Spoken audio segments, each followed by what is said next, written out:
month of April and the spring season, well, it's in full swing on the Sportsline Podcast. We always appreciate you watching and listening on the CHCH and parent media sites. I'm your host, Bubba O'Neill. Folks, as we continue to identify, Southern Ontario is a gold mine of talented athletes, teams, officials, executives, and even sometimes us broadcasters. On today's podcast, it's a look back to those who opened the doors and paved the way. The city of Burlington has long had a wide history of sports excellence that since 2008 has been celebrated and recognized by the Burlington Sports Hall of Fame.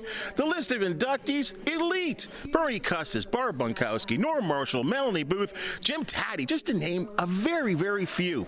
Now, in order to recognize and honor the class of 2026, we have spared no expense to bring in a couple of guys, some fine fellas from the executive board to chat about the hall, the voting process, and what will be a special night of induction. Let's say hello to Chris Dooley right beside me and Rod Philp. Guys, joining us for a second time. Thanks for coming back, guys.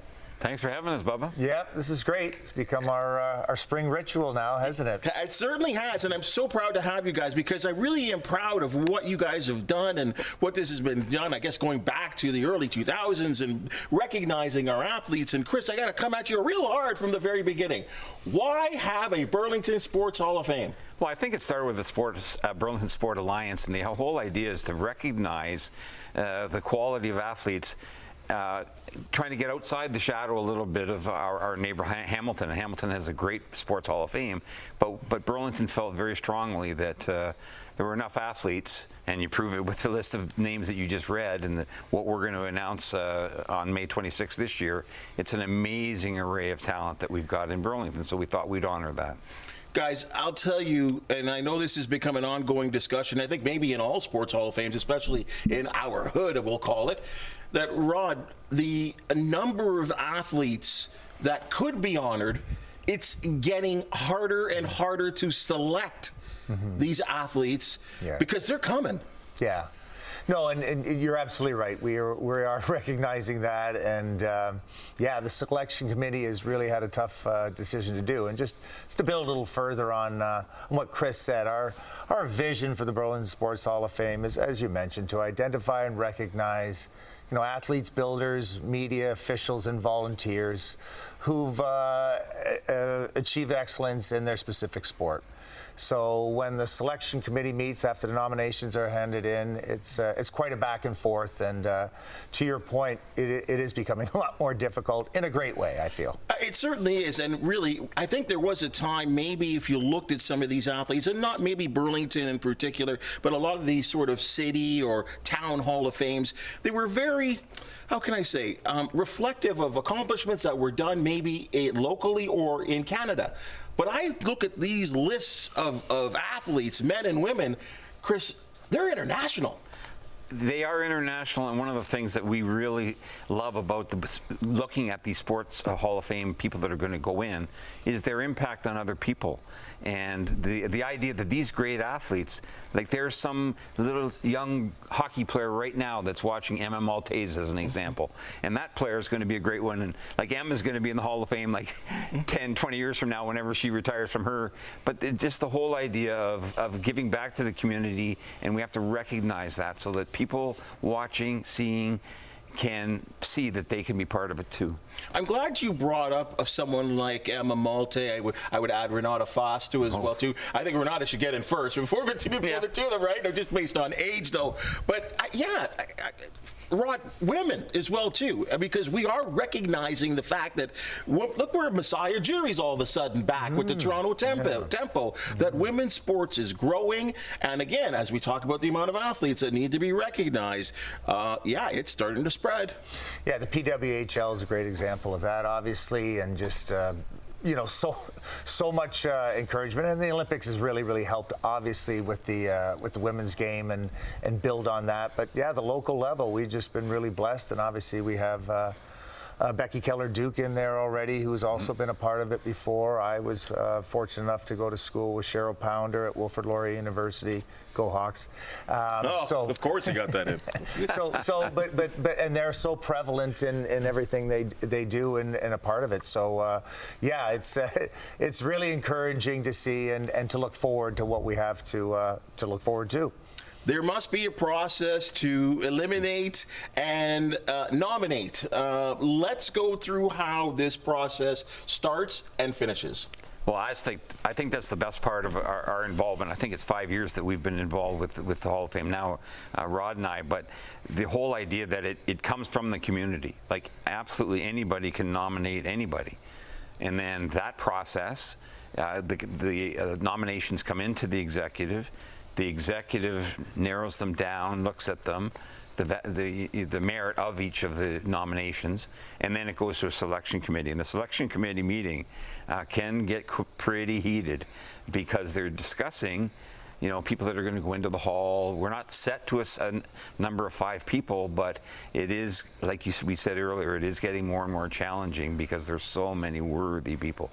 And because you don't, even though I have, and I started this right off the top by saying how many great athletes we have, we don't want it to be a hall of good or very good. Right. This should be the elite of the elite, and sometimes feelings are, and you're right. Yeah. And I've been so fortunate to be kind of part of these discussions on nomination night, and you're right. And sometimes feelings can get a little hurt or a little rubbed the wrong way sometimes because someone could be pulling for a particular athlete, and maybe the group is like, you got to sell me on this, and I think that's part of the fun of the entire event is sitting there and coming to some type of consensus. Yes.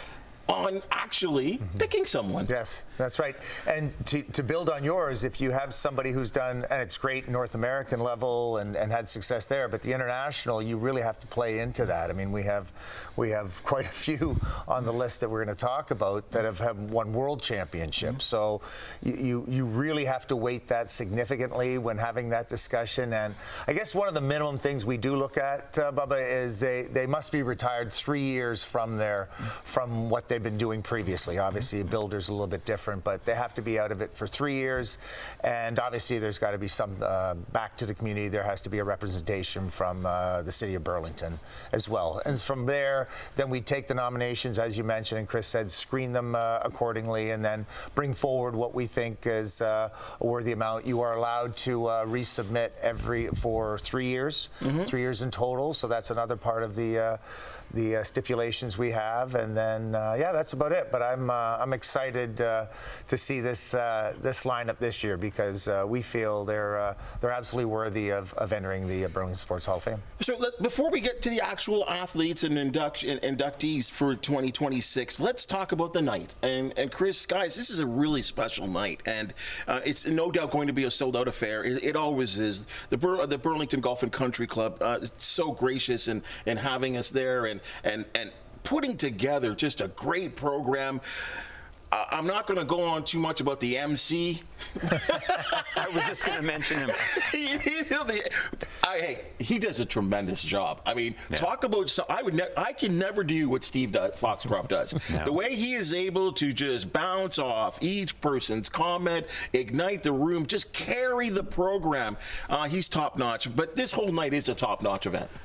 The word I would use for the evening is classy. I think Lynn Patterson, our chairman, does a fabulous, spectacular job, and having Steve Foxcroft do it, it's just tremendous. It's just, when you think of class, you think of first class, you think of something like the Burlington Sports Hall of Fame evening, because one of the things that I think is really, really important is that, so when Ted Kabaya's family comes that evening, like, I want them to be able to leave with a memory that they'll have forever, because it is a very, very special evening for these athletes, but also for the families. It really is. And what I would say, Rod, is what's really interesting to me, and to me this is a show of why this is such a great night. And Steve will open up the program talking about the people, the past inductees. And there's a lot that show up. Yeah. And that, to me, shows how important this is to not only the individuals, but the community. We get so many, you're absolutely right, former inductees and people who are in the Hall of Fame that come back that night and share. And it's really about sharing stories and understanding, hey, here's the new wave coming through, and different sports that that we are recognizing, and different officials. And yeah, and the backdrop, obviously, the Burlington Golf and Country Club is just spectacular as well. And they've been great hosts for us, and we really appreciate being there. And like everything else, we're growing, as every Hall of Fame is. So hopefully we'll be able to grow with. They'll be able to grow with us as the hall grows. Let's talk about the class of 2026, and this is such a celebration of an interesting man that I have been so fortunate to know since I was 17 years old. And he wore my old number 53 at Assumption High. He had a dream of being someone that played football, that would coach football, that would be an administrator. He was a role model, mentor, and we don't have him anymore to spare and enjoy time with this special individual. I'm talking about Ted Govaya. Let's talk a little bit about why, first of all, he's in. Guys, go ahead. One of the great things in researching Ted, when he first got the job as GM with the Ticats, I contacted him because I knew him through his scouting when he was at McMaster, and I was teaching at Notre Dame, and just these guys, just their energy, the pack mentality of recruiting everybody that you can, and I think the idea that I like the best is that he gave back because of what happened at Assumption. He feels very, very strongly like he's at Assumption. He goes to Mount Allison. He's coaching UBC. He's getting into the pros. He's doing all of this. But a big part of his story is what he went through. He loved at Assumption, where he was taught by Mike Harris and others on the coaching staff at Assumption of what it takes to be a winner, what it takes to be a competitor. And I think that Ted's whole life was just being a competitor, and I think that that's very important. And one of the sort of a neat story to this is his first pro job after trying for years and years and years. His first pro job was with the Toronto Argonauts, and his mom was furious because, what do you mean the Argos? You should be with the Ticats. And then he was successful at the Argos, and then he goes to Winnipeg, and Winnipeg's the class team of the entire CFL for the decade that Ted was there. And then he gets the job. He gets his dream job. He finally gets to be the GM of the Hamilton Tiger Cats, and he came in ready to do stuff. A whole bunch of guys from Winnipeg signed on with the Ticats, following winning ways with him. And then, unfortunately, he was struck with cancer, and it's just a sad, sad story. But we're recognizing and enjoying the successes that he brought to Assumption, to Mount A, to everything in the CFL, but also just a life well lived. He had it all going on, right? Like professionally, his personal life had settled down. So much going on for him. And I think that's why it just sucks so much, right? Mm-hmm. Because, as you said, this wasn't a word or a phrase, something thrown around, dream job. Being the guy with all the knowledge he had of recruitment, being able to sit and talk to football players as not only technical, but as men. And his ability to do that is like none other. Yeah. And I know that from hearing other football players talk about him. And I thought that was so interesting because it's not just all the abilities, but it's a personality as well too. Mm-hmm. So reflective of what he deserves, and boy, it's going to be an emotional ceremony. If I can add one part to that too, is that I met Ted in 2001. And just hanging around the phys ed office before games and all that sort of really, really impressed with him. But I contacted him in 2024 after he got the Ticat job, and he was like, I saw him last week. And he said, Chris, you want to write a story about it? And he helped me out so much. And I got so many helpful hints from people in the CFL because he's held in such high regard across the CFL, to the point that the CFL now has a Ted Gavaya Award that's given to the team that has the best team operations, like scouting and everything, recruit, everything. And it's very, very appropriate that that award is being taking basically Ted's beliefs and putting them onto an award. Can't wait to see his family and all the people that are associated with Ted on that night, because, as I said, it's going to be a real emotional, special night. And like I said, we are unfortunately unlucky to not have him around with us. Yeah. Let's move on. Chris Gioskis. We talk about Ted and at the time when he was what a mountain of a man. This is a mountain of a man that played football, and wow, was he amazingly successful. Yeah, Gio, as we like to call him, Chris, a graduate of Nelson High School in Burlington, played there under Coach Bob Stacey. Attended University of Ottawa, and had just everything started flowing in with him. He was highly, highly recruited. Ended up being All-Canadian. Won the Metris Trophy as the best down lineman in all of college university football in 1989. Got drafted by Saskatchewan, went out there and played, and has some great stories he shared with myself and the other committee member Bob McDonald, and then went to Ottawa, finished his career with the Toronto Argonauts, and was part of those two Grey Cup winning teams in 1996 and 1997. So yeah, he's obviously an athlete. Very, very mild-mannered, very soft-spoken, does not like the limelight, very humble, if you will. But yeah, and once again, a guy who gives back to the community, still coaches, helps with all-star teams. So yeah, we're really excited to see Chris go in with this wonderful lineup. He's a guy, as you said, he's going to have all kinds of stories, right? Pretty still fresh. Not that long ago, right? I mean, we've all kind of moved on a little bit too for us, as you said, but he's still tied in with the coaching aspect. But he's probably going to have so many great stories to spread about his time on the way up. As you talk about, he was a really good player, like a technician at that offensive. And I know everyone thinks offensive lineman, big burly guy, just push people around. Well, it was a lot more. And he's one of those examples of a guy that taught you that playing offensive lineman is a very specialized individual kind of position, and not only an individual position, one where you have to work together as a person. Yeah, cohesion. I still feel, in my opinion, that after the quarterback position, the offensive line is still the number one most important position in the game of football today, because if you cannot protect that person, then with those five guys, as you mentioned, working in unison, then you're not really there.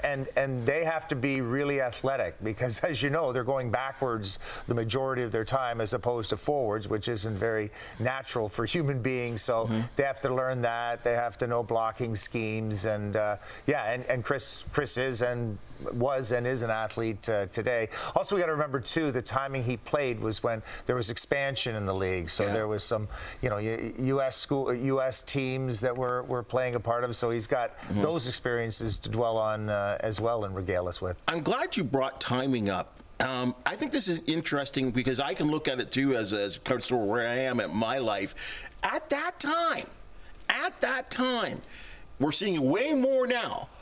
Guys like him that were excellent in the sport maybe didn't get the opportunity to play pro. Didn't maybe get the scholarships or the invitees to camp and stuff like that. So he's one of those guys. I talk about off the top opening doors. Yes. Yeah. He's one of those guys. Absolutely, and for him to be invited to the East West Shrine game right away says again the precursor for future players, and I think that is the most important thing. And we're honored to put Chris into the Hall this year. Here's one that just blew me away, and this is why I love these gatherings, these get-togethers.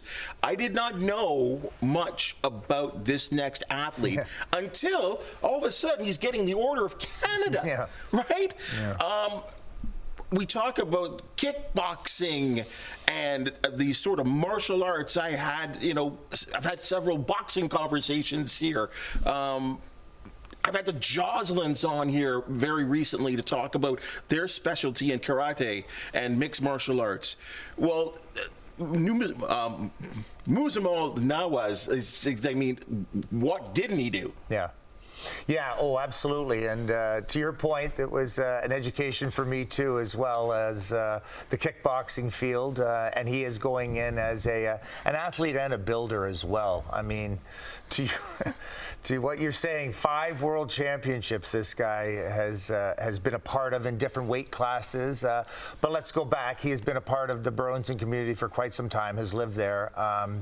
Did his kinesiology degree at McMaster, did a master's BA at Toronto, and is doing a PhD in sports psychology at Laurentian, I believe, still. So once again, the giving back and learning, but has coordinated so many programs within the kickboxing community in the Halton and Burlington area that, wow, when it was presented to us, and then you go back into the archives and see what he has done for this sport, it's like, how did we miss this from the last half decade? But yeah, it's amazing to see that, and to see the other different sports that have emerged. As you say, we like to recognize not just traditional sports, but there's so many others that athletes can be a part of as well. I'm glad you brought that up, because you're right. It has opened doors, because mixed martial arts, it's only a decade ago it might have been like this. Now it's like this, right? Mm-hmm. I mean, and there are so many great stories to be told, and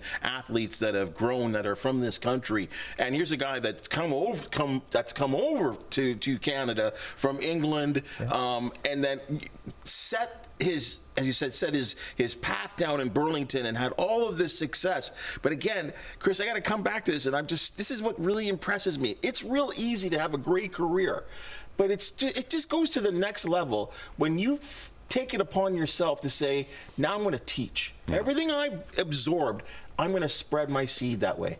I think it's for all of us, but if somebody who is successful at a high level, that's awesome what they do at their level, but it's the impact that they can have on, like, literally generations of people after them is the real important part. And I think that's another, back to what we said about the Hall of Fame, perhaps that's a big part of the Hall of Fame. Like, somebody is going to hear us speak about Musamal and go, you know what? I'm going to continue on my way. That's a very impressive. And like you said earlier, Order of Canada. If he's in getting the Order of Canada, he better get into the Hall of Fame in Burlington. You know what I mean? It's the first of so many things you look at, and we just continuing on where you're going there, like opening clubs. Yeah. And making it accessible to others to learn. This is a great sport. Here's the reason why, kids. And let me teach you. Yeah. And this is something that we really have to appreciate. And teach you the right way. Yeah. And he also it also says he founded the first government-recognized kickboxing association in Canada, too. So there's a pioneer. Because remember, a lot of these sports were kind of frowned upon a little bit, right? Exactly, at first, yeah. It's amazing the changes that we've experienced. This is a real interesting. Our final 3 are all tied together here. And this is what's so fun to me.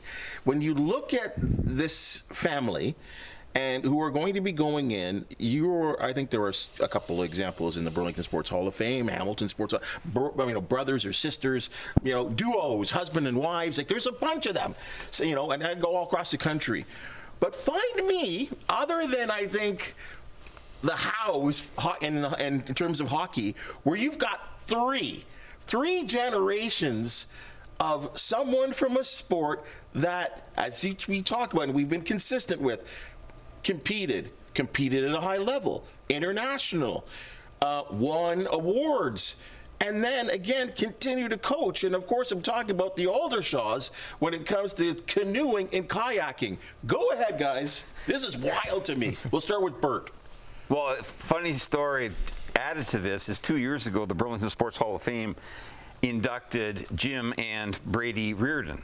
And we were very impressed that isn't that really unbelievable that there's a father and a son, both at world class and both go to Olympics? That's a great story, and that's what we wrote about 2 years ago. Well, now we're at 3. And like, sorry, Reardons, but move over. And a lot of success in Canada probably can be put to Bert Oldershaw, because he was at the London Olympics in 1948, Helsinki 1952, and Melbourne 56.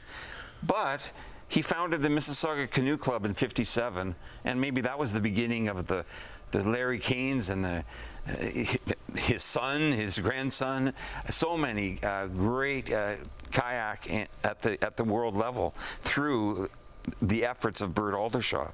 So his son Scott was in LA in '84, but again, back to giving back, he coached at 5 Olympics after that, and was the head coach of Canada and a big part of the Burlow Canoe Club, 4 national championships.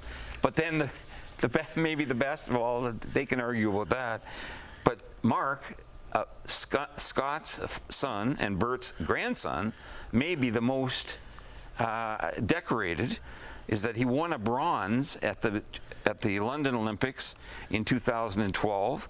He was at Beijing in 2008 and Rio in 2016. Like, who are these people? and what's amazing too is that he was recognized, continues to give back, was world junior champion, was in the world championships from 2005 to 2018, and he was honored in 2015 when he was the flag bearer for the Pan Am Games in Toronto. And I just think that it's an amazing story of just commitment to the process. And when you think of Adam Van Couverden, all of those people are through, perhaps directly linked to what Bert Oldershaw did in the 40s and 50s. Well, you go back to Adam Van Couverden, who, as we all know, he's in Parliament now, and he's a bigwig in government now, but he spent a lot of time on Bronte Creek, being taught by Scott, and doing a lot of paddling with Mark as a partner. Yeah. Right? They were teammates. These guys took this sport, and I remember many moons having a conversation with Adam about his sport and the Oldershaw sport as well too. And I sometimes think in Canada, and we talk about, it was great that we talked about this with the mixed martial arts too, is that sport is, picking up some speed here in this country. But Adam would tell me, like, if I'm walking in Hungary or some of those Eastern Bloc countries, instantly identified. Yeah. These sports are legendary in many European places. So guys like this that are doing, making this sport big in this country and sort of the building blocks, well, yeah, when they're competing elsewhere in the world on the World Championship circuit, they're big deals. Yeah. Like, it's crazy. Yeah. And from like you say, and I grew up in Oakville, and so Larry Kane was our hero in this sport. So 84? Absolutely. Yeah, 84 yes, absolutely. Yeah. And so to hear about it and think, wow, on that little 16-mile creek or wherever he trained at, on Bronte Creek, and yet it put us on the map, Canadian-wise, and Halton, and then, like you say, then the Oldershaws are doing it generation after generation after generation. It's quite impressive, and a little bit of an awe of it as well. It's going to be interesting again to hear that, the family members. Obviously, Mark I'm sure will lead the way, but to hear them talk about their family and how they got into the sports, I think it's going to be really interesting, because there's sometimes a resistance, as we all know. There's sometimes in families there's a resistance to do what Dad did or what Grandpa did or whatever. But the fact that it's got passed from generation to generation to generation, and as you said, gaining success along the way. What a wonderful story. And I think the story too also is the Adam Van Couverdens of the world that may not have even been where they have been if it wasn't for all of that. And I think that we're recognizing in Canada that we have some pretty talented athletes in all of sports, and we should celebrate them. And I think that that's what the Hall of Fame does. I'm going to ask you a tough one, and maybe each one of you can give me a little bit of answer, because the answer might be different. This is unscripted here, guys. Here we go. Putting you on the spotlight. Here we go. Okay, Chris, I'll start with you. A little bit about the decision night. about who was going in and who was going on. How would you describe that night? I found it inspiring, to be honest with you. There's like 7 or 8 of us around the table. We're all talking, and I felt that we were seeking common ground. I didn't feel the contentiousness that could have come up. I just felt it was very inspiring that these leaders, Settlebauer, Foxcroft, all these people were around this table, and I didn't feel a sense of personal agendas. I felt the sense of, okay, we're the Hall of Fame. We've got to get a good class into the 2026 Hall of Fame, and here's how we're going to do it in the next hour of our meeting. Rod? Well, I felt the chairperson kept the meeting on the rails. No, I'm just kidding about that. I was like, hold on a second. No, it was great. It was lively discussion before, and then the candidates. That was the whole thing. The nominees and the candidates that we had put forward this year, we all spoke about it. This is going to be tough. So when the numbers came back as they did, and there is some qualifying that has to go on with that for the consensus, it really wasn't what some of the members thought it would be. So, but the back and forth and the calmness and then understanding it, I think it prevailed through the evening. But it was a good 75 to 90 minutes of back and forth, which was great. That's how I saw it. And I loved it. I thought it was great because, everyone expressing their opinions. I will say, at one point in my mind, I didn't say it out loud. I'm like, are we headed for a revote? Yeah. I wasn't quite sure. I wasn't quite sure on where it came. But I will introduce this question to you because, as we talked about, and I've said it right off the top about the amount of athletes that we are just starting to develop, and as we go on, and maybe we'll all be gone by the time that the other board members are going to have to sort of figure this out. About as I said, you kind of want to keep it to this exclusive class, but it may have to open up maybe more athletes that get in per year, or are you staunch against the kind of numbers? I think you have to watch it when you start to say, like, the number 5. It isn't set in stone, but you can't water it down. It has to be, there's a voting process that has to be taking place, and that's what I love about Lynn and the way that she runs things, and Rod doing the chairman of the meeting that day, is the whole idea that it's there are rules to follow, and the rules are going to dictate. So if it's what a percentage of the votes and all of the sort of things, and then we all just, at the end of it, these are the people that are going in, and we're all proud to be part of it. You can never say no to anything like that, Bubba, right? I mean, everything evolves, so we would have to take a look at, the executive committee would take a look at that, and obviously we gave our feedback on what happened that Monday evening, and but once again, I'll reiterate, these are good problems to have as we're moving forward, because the level is just increasing, and wow, it's amazing that these people have been a part of the Burlington communities for so long, and we're just recognizing and seeing them now for who they really are and how they can be put into this wonderful Hall of Fame. Because I've had some conversations with people that were on the Northern Star Award, which is Canada's Athlete of the Year, and there are some real unbelievable stories. They could write a book about it. Yeah. They had to carry over to the next day one time because there was so much indecision between the group and back and forth. They had gone for hours, right? Revote after revote, and they had to carry it over to the next day, in which they said, okay, this is it, right? Because we just can't keep going. Wow. But nothing hostile, folks. All in good fun, all in good representation of the city of Burlington, and I think it's going to be a special night. Let's just kind of humding again one more time over what a special night it's going to be. What the details. Again, we got tickets. Very few available, I'm sure, at this point. No, we'll be pushing through them, and we do have a maximum amount, but we're looking forward to that. So it's Tuesday, May the 26th, at the Burlington Golf and Country Club. Doors open at 5:30, and once again, Steve Foxcroft on the microphone will make it entertaining as he always does. Mm-hmm.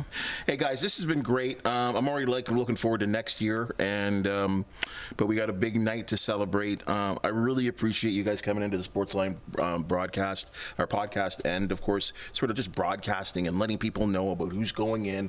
Not everyone can make it that night, but at least kind of giving an education on who's going in and why these athletes that have been selected are just so important to our area. For sure, and I think somebody watching your podcast later say, you know what, I think I should nominate this person, because that's where it starts. Is somebody, like Jim Reardon got nominated, and then I talked to Jim that night 2 years ago, and he said, well, the Aldershaws, and this has been in the process 2 years, so it's really, really interesting process. Guys, thanks for thank joining you. us. Really appreciate your time. Thank you, Bubba. We can't do it without you. You know that. You're a big part of it, and we appreciate you being a former Crusader and having the Burlington community ties. You really are great with us. You're going to drop in those Laurier things, and you're going to let everyone know about Assumption High School, the pride of, right? Guys, thanks again. Hey, that's your Sportsline podcast for the day, and if you've just seen and heard, we love talking sports, especially people that have given to our community and do so well. And again, on a particular night in May, will be rewarded. If you do know of an athlete, team, or event to promote the Sportsline podcast, do want to hear from you. Please hit that thumbs up, like, and subscribe button. And if you have something to say, let it roll. We want to hear your comments. For the wonderful people that make the Sportsline podcast possible, thank you so very much. And we'll see you real soon.